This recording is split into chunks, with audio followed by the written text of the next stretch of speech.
Here is part 2 on the Recode news that I know so far. Here is a quick disclaimer since not everything mentioned in this video will make it to the Recode. Some may be scrapped or changed on the way. The Perk System. Unlike before, the old Perk System would increase your attack, health pool, stamina points, but then this was removed. This new proposed Perk System by Jaco is for minor inconveniences. There is still no GUI or discussed system about it, but at the moment, we all know is whenever your dino dies, it would reset all of its perks from a perk tree, similar to the Isle's mutation system and Beast of Bermuda's attribute system. Proposed perk systems are extra tolerance to drinking salt water, so your playable can effectively drink salt water instead of getting thirsty from it, and getting the green nausea effect on your screen. Sprinting through water for non-semi-aquatics is also a proposed perk. What Jaco wants is for all the new perks to be for minor inconveniences. Aside from the usual sniffing and tracking mechanic, it was also proposed that hearing would be another new sense for every playable. So whenever you roar without purpose or you roar recklessly, then people will be able to hear you, depending on the distance rather. This would make it possible so that other players can hear and track you down, which is very scary. Another proposed sense was for crocodilomorphs to sense something moving, swimming, or drinking water around them, which would be effective for finding potential prey for ambush.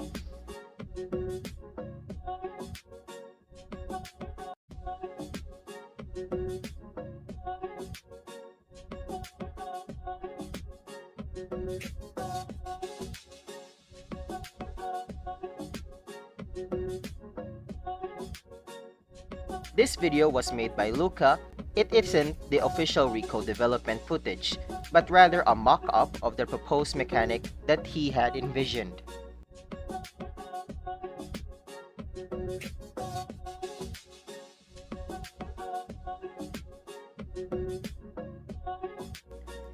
New decals. People in-game have been begging for scars and gore marks with their dinos in-game, similar to the Isle and Path of Titans. But since Roblox has limitations, we are only limited to these options. They would just put decals on top of the PBR textures, and they make look strange from the layered scar decals people want, but it gives out the desired effect. While we are in the topic of new decals, Trike will also lose its horns in battle. There are no further details on how it will lose them or gain it back, but it will be a cool addition for realism. New Mastery Progression. Mastery Progression will now be passed on to Recode and converted into levels instead of mastery stages. So technically, you would have infinite levels to gain buffs, amber, and various rewards even from playing just one dinosaur. You will be also having your personal quest from each dinosaur that you may have to complete to either gain that dinosaur or discount its price. But what about all those masteries that you have completed in the legacy version? Well, you will have to take them regardless, but do remember that all your mastery stages will be converted instead into levels, since the new mastery requirements are now action-based instead of AFK-based. So again, to repeat, you are not losing any progress, just more stuff to do and to unlock with the new mastery requirement system. Death tokens and anti-revenge killing. Each death token will be planned to restore a certain percent of your growth depending on its rarity. In the game, HP points are represented by kilograms. So if 1000 kg is equal to 1000 HP, but this may change, but here are the percentage each tokens restore based on their rarity. Here is the common, uncommon, rare, fabled, legendary, and mythic, which restores 100% of your lost growth. It is still undecided whether the effects of death tokens can be stacked or not. And of course, death tokens can be purchased via Robux. This is also part of the game's monetization to keep it afloat and pay the devs working on the game.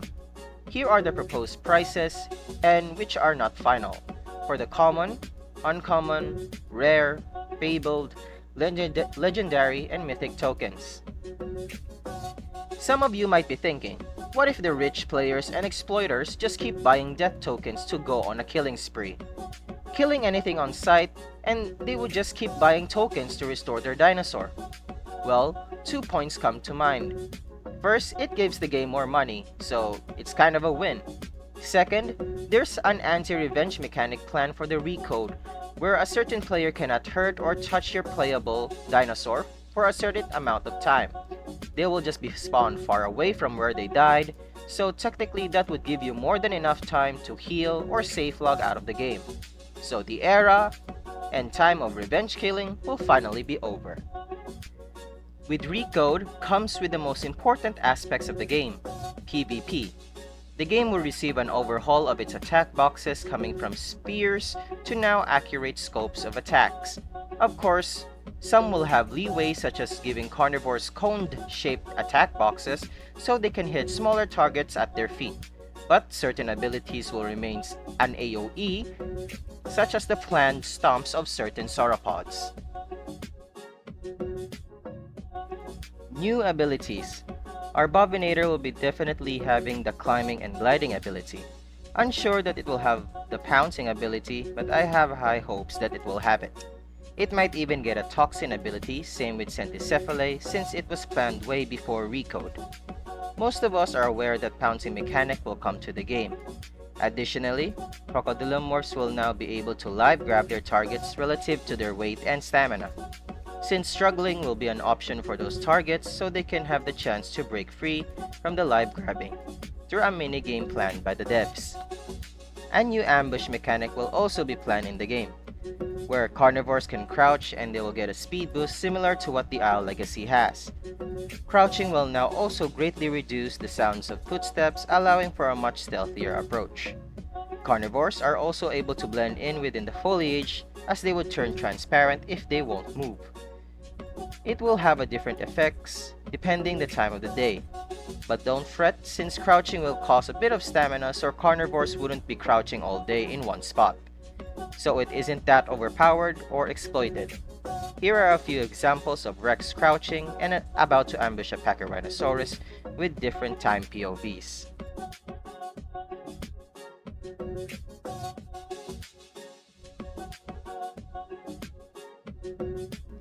Even in the day, this new crouching mechanic will bring a lot of new scary stuff even at night, since they can go invisible or transparent while crouching.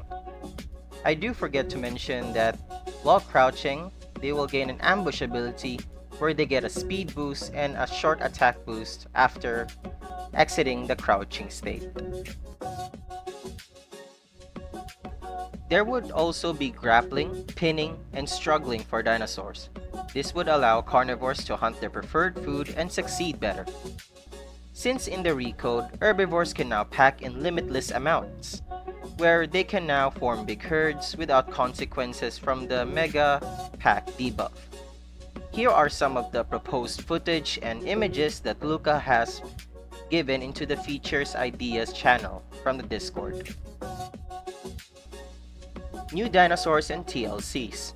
A TLC for Osoraptor is nearly finished, giving it a better and more sleek look for the release of the Archipelago ecosystem. It's getting a TLC since it was one of the oldest and outdated models in the game.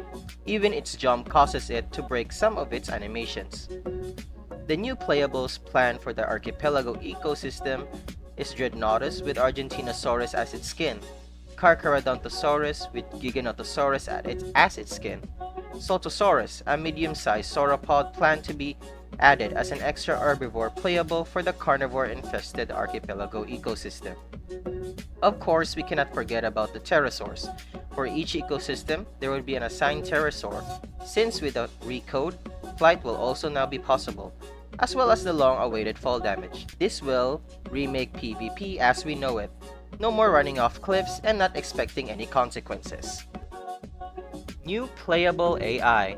Ever since the Meganura Playable AI Game Pass has been disabled, the devs have now added more AI Game Passes, which some are flyers like birds, some are fishes, lizards, even the lobsters and crayfish, and Beelzebufo as potential playable AI.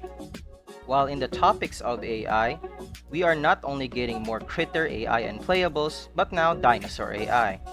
It was recently announced that there would be three types of land-based AI: stationary, roaming, migratory. Stationary AI will be used for smaller dinosaurs like critters and smaller dinosaurs, while roaming AI will be used for all sizes of dinosaurs like Protoceratops, Pachyrhinosaurus, and even grown rexes. Migratory AI will be used for medium and large herbivores such as Centaurosaurus, Edmontosaurus, and Triceratops. They will be roaming all around the map in migratory spots, where potential carnivores can hunt them. This will give more life into the ecosystem and will give carnivores more options for food. New weather system. There will also be a new weather system where the transitions are now smoother and they go for a now sensible system. So in the Recode, there won't be abrupt changes to the weather from a different weather type to another. For example, it won't transition from a cloudy weather directly into a heat wave, or from a thunderstorm directly to clear weather. There are now 18 different unique weather systems for the Recode. You have clear, partly cloudy, cloudy, overcast, fog, heavy fog, drizzle, rain, downpour, thunder, dry thunder, a thunderstorm, windy, gale, hurricane, warm, hot, and heat wave.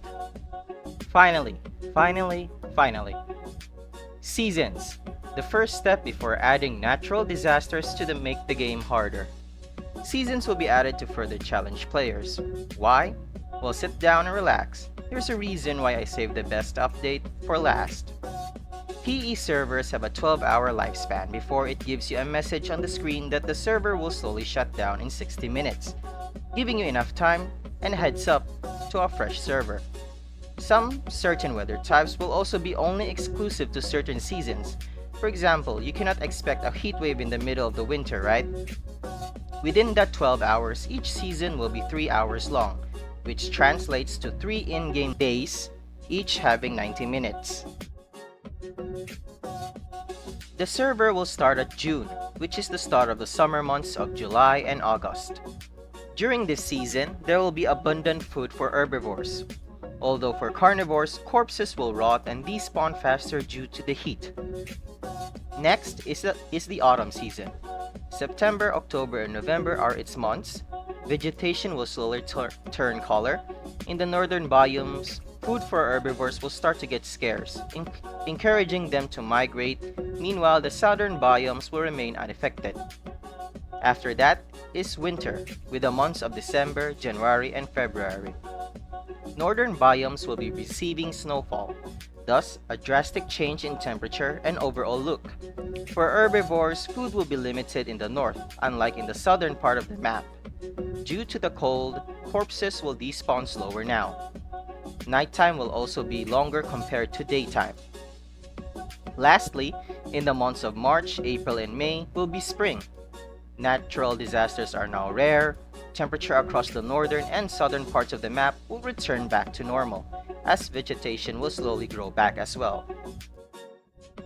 What's the significance of seasons? Well, season rewards. Each player will be given a survival timer.